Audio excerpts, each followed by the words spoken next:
Go. Got everyone here. Okay.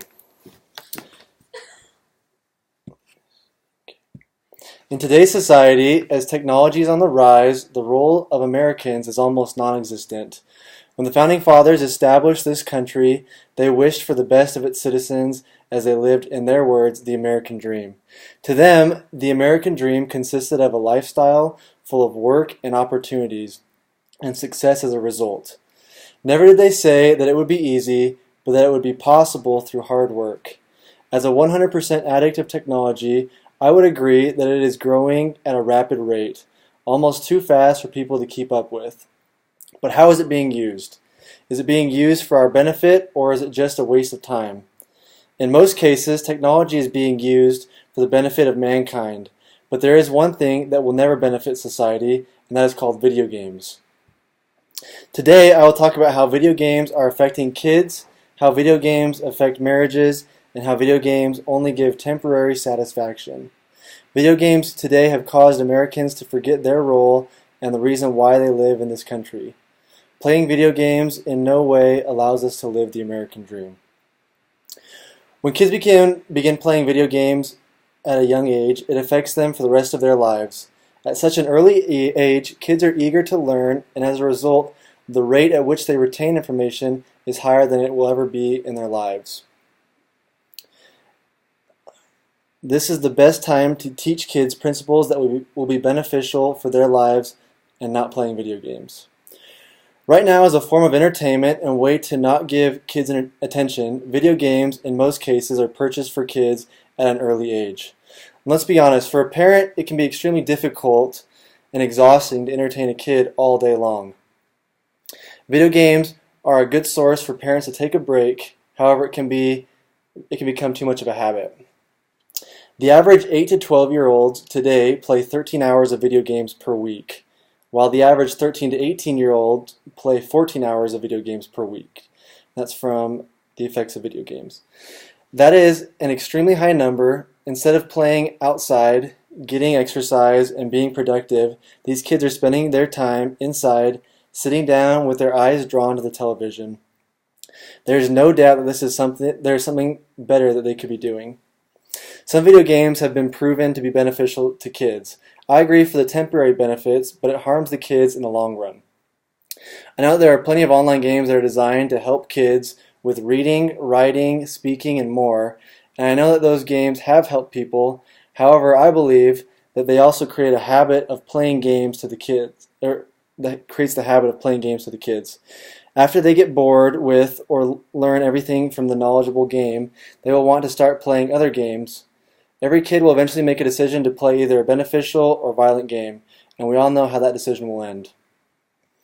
Studies have found that students who had played a violent virtual reality game had a higher heart rate, reported more dizziness and nausea, and exhibited more aggressive than those who had played a non-violent game. We need to stop the video games. I have a little brother who is currently 7, and he, like a lot of kids, has started playing video games at a young age.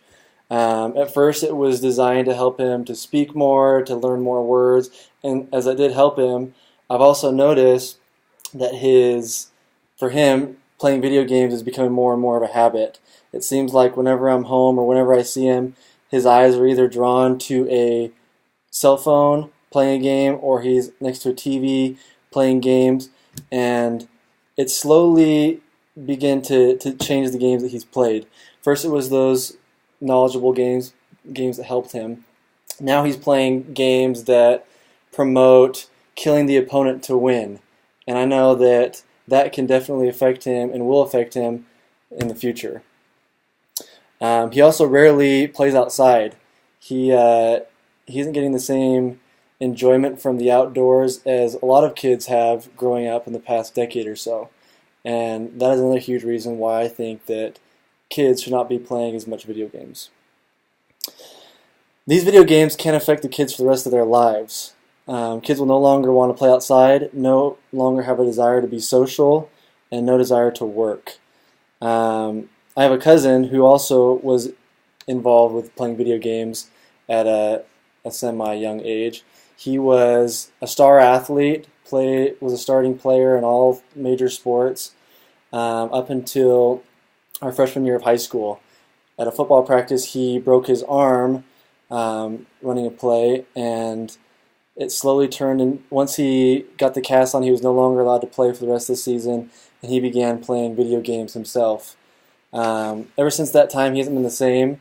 His interest in sports decreased. He no longer had a desire to be active. He no longer had, his social skills definitely declined, and as a result, he was not the same person as he was before. I know that was directly a result of video games. At an age where development is crucial, kids shouldn't be wasting their time playing these video games. Not only can video games affect kids, but they can affect marriages as well. Marriage is important, and in this day and age, it is slowly being destroyed. I see it all the time that husbands and wives no longer want to be with each other because of the selfishness that has infected this generation. Video games are a huge contribution to this issue. They cause husbands and wives to forget about the presence of one another, which results in a lack of love or affection. Instead of sitting their butts in front of a TV, husbands and wives should be spending time with their spouses or bettering their relationship. But why are people really playing video games? It's because they give people the satisfaction that they can't get in reality. Virtual satisfaction is not success. The video game industry is very smart when it comes to creating its video games. We see a lot of video games that allow users to create their own profiles, to make them a superhuman or to make them a non-realistic character. And also, there's video games that allow people to have a virtual reality where they have a virtual life, a virtual house, and things like that. Things that are untrue and just separate them from the reality of this world. We all want to experience success and achievement in our lives, so if we can't get it in real life, then a lot of people turn to these video games that allow them to do that. These video games, I believe, are created to make us feel good, which there's a benefit there, but ultimately it ruins the person, in my opinion, because they no longer look at life through a real perspective. These video games allow us to escape all the problems that are happening in reality, whether that's debt or unhappy life or a family situation that has gone wrong. Things like that.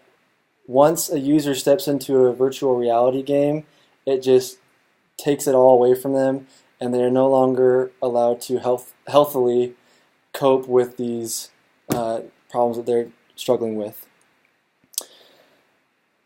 They give people temporary joy and or happiness as a result.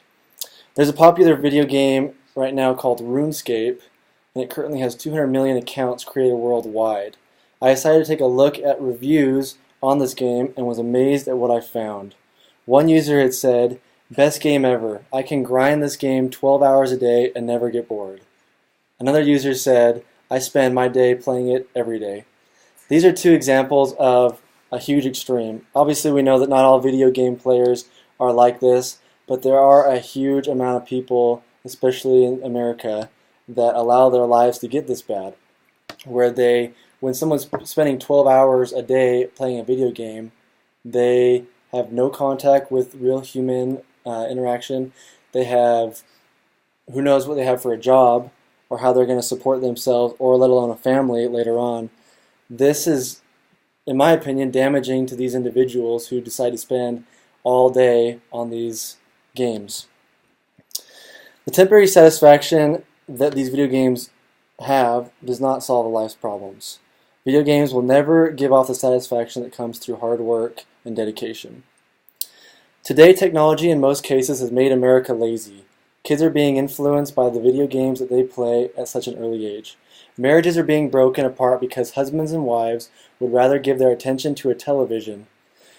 We have forgotten our role as U.S. citizens, as well as the feeling that comes along with accomplishing something in reality. Video games only give off temporary satisfaction, and when depleted, leaves the user with only a desire to play more. Video games need to be better controlled so that we as American citizens once again have the reputation of being the hardest workers. Thank you.